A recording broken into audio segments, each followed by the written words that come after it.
Bullies forced the cyborg boy to crawl in the dirt, until one human said, "Watch this."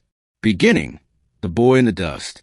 The settlement of Red Rock Colony sat on the jagged plains of New Terra, a frontier world halfway between civilization and the stars. Its streets were red with iron dust, always swirling in the air like a storm that never rested. Out here, colonists struggled to survive the raw elements, ration water, and endless labor. In this harsh life lived a boy named Kale Draven, half human, half machine. Kale had been born weak, his organs failing by the time he was 6. His father, a mechanic, bargained away his savings to pay for experimental cybernetic grafts. Now Kale's lungs were steel, his eyes glowed with faint circuitry, and his left arm was more alloy than flesh. He could breathe in the choking storms of Red Rock, see farther than any colonist, and lift loads heavier than most adults. But to the other children, none of that mattered. To them, he was a freak. At the edge of the colony yard, they gathered in groups.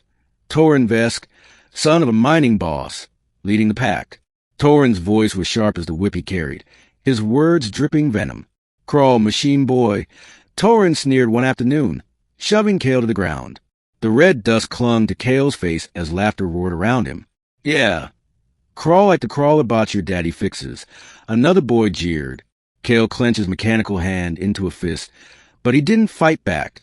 He could crush them easily, but that would only prove their fears, that he wasn't human, that he was dangerous. So he obeyed. He lowered himself to the dirt, the colony yard echoing with taunts, and crawled forward while the other kids cheered Torin on. And that was his life. Crawling when told, hiding in the shadows, avoiding eye contact. Because in Red Rock, there was no mercy for something not fully human. Middle, a human's defiance. The cycle might continue forever, if not for the arrival of Jace Marrow. Jace was new to Red Rock, his family transferring from one of the orbital stations after his mother took a teaching post. He was older than Kale by a year, with storm gray eyes and stance that carried quiet defiance. He wasn't the type to blend in, and the other kids noticed. On Jace's second week, he saw it happen, Torin and his gang circling Kale in the yard again, kicking dust into his face. "Let's see you beg, machine," Torin growled. "Beg, or we'll strip that shiny arm of yours." Kale swallowed hard, about to lower himself again. His chest felt heavy, shame pressing like iron. But before he could move, a new voice cut through the laughter. "Watch this." The crowd turned. Jay stood there, arms crossed, his face calm but his eyes blazing. "You think you're strong, Torin? Picking on one boy."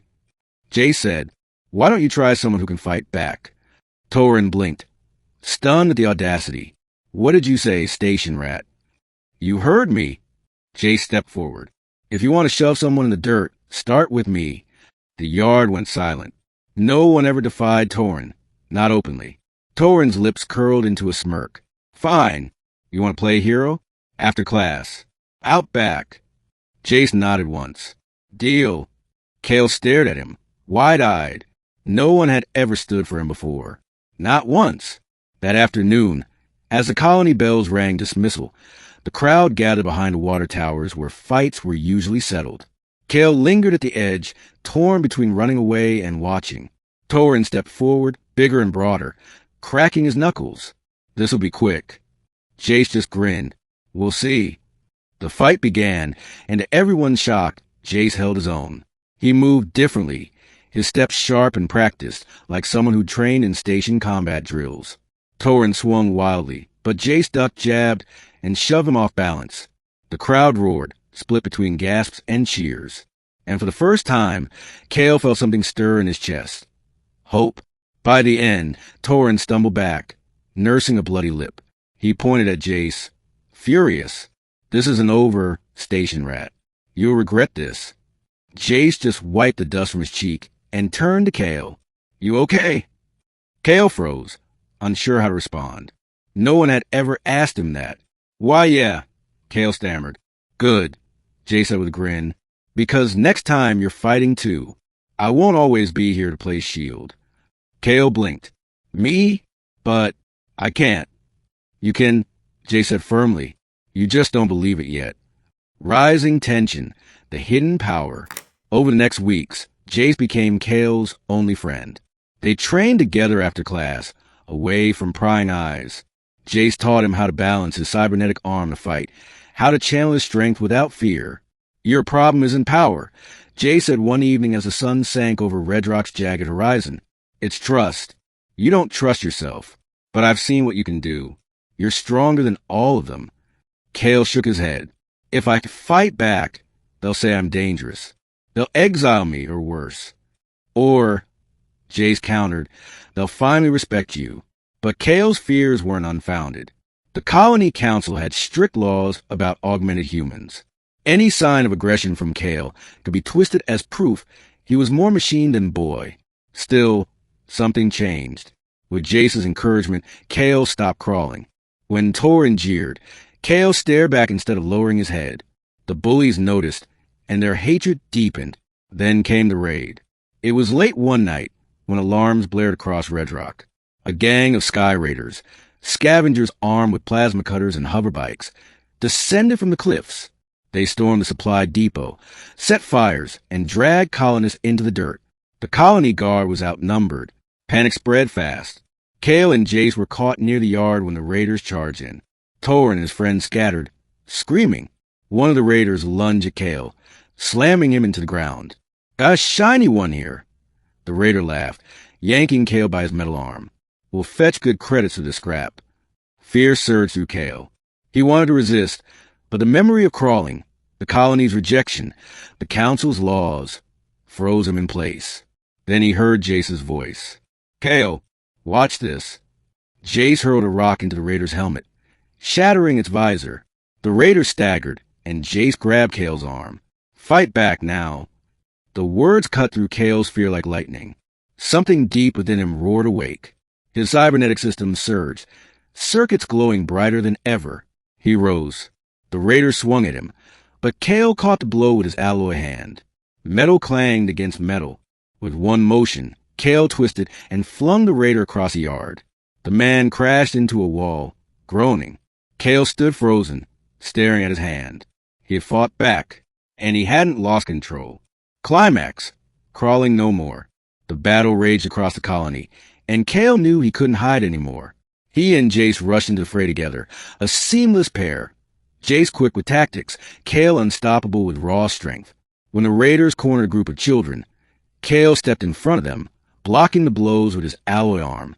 When they tried to breach the water reserves, he ripped their cutter apart with his bare hands.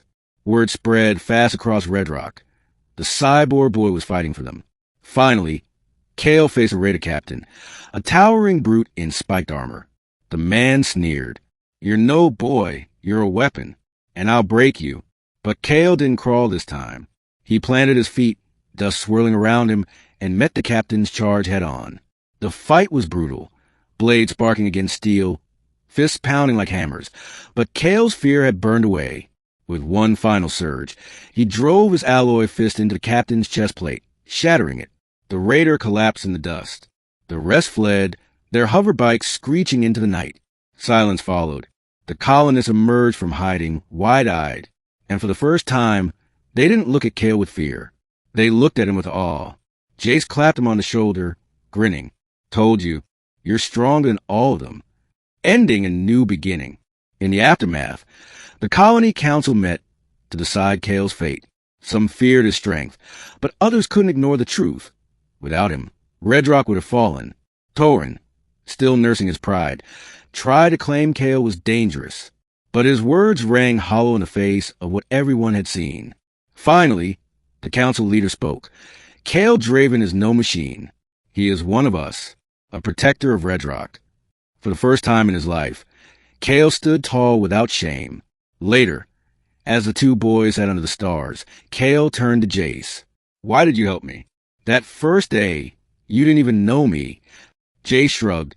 Because I know what it's like to be treated different. And because I could see who you really were. You just needed someone to remind you. Kale smiled, a small, genuine smile that felt new on his face.